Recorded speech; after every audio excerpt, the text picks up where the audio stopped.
part of what made G.I. Joe a real American hero was its bad guys, and we got some of those for you right now. Starting off with 1984 Storm Shadow. This one's a rough one right here. He's got some discoloration you can see. We're going to show you some loose joints. What we don't show you in this part of the video is he does come with a backpack, but it's been a little chewed, not by me, certainly by somebody's dog back in 1984, 85, etc. But we'll show you, see that spinning on that arm. The other one's not doing a whole lot better. Obviously this can be made better.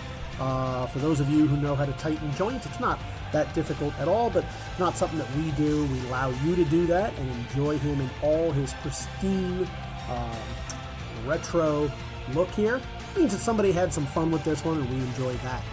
Going on to 1988, we've got Voltar. No vehicle with him. He does have an elbow crack. I do want you to see that. You can look in the photos and drill down to make sure that you're aware of it. Nothing big, nothing major, but sometimes just sitting around, even in their packaging, they will develop elbow cracks over time. Everything on him looks pretty good. Head moves, joints move. Now, I do want to point out this is the 1.5 version from 1982 of Cobra Commander. He used the faceplate version. That faceplate is very sus, as the kids would say today. So I do want you to look at that.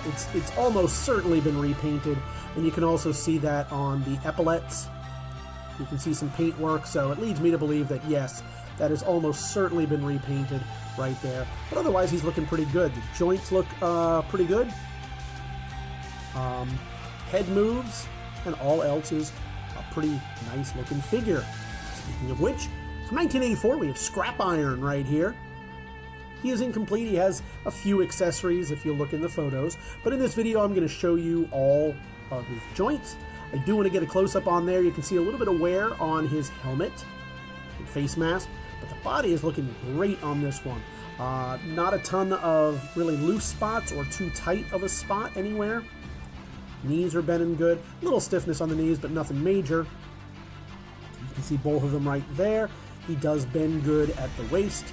Bend well at the waist. He does have pretty good arm and elbows. And of course, the head gives the wiggle jiggle. And the last in this grouping, we have Firefly. He is great. I love Firefly. One of my favorite bad guys from back in the day. Unfortunately, I do want to point out he is looking pretty good. Nice gray on him. Everything looks pretty good except for the giant elephant in the room, and that is his missing thumb. It's so sad when this happens.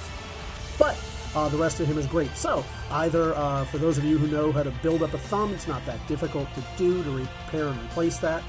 If you're just looking for a piece to replace out parts on a Firefly that you may have, or otherwise just use in any number of ways, this is a great piece at a good price to be able to pick him up right away. The head does move.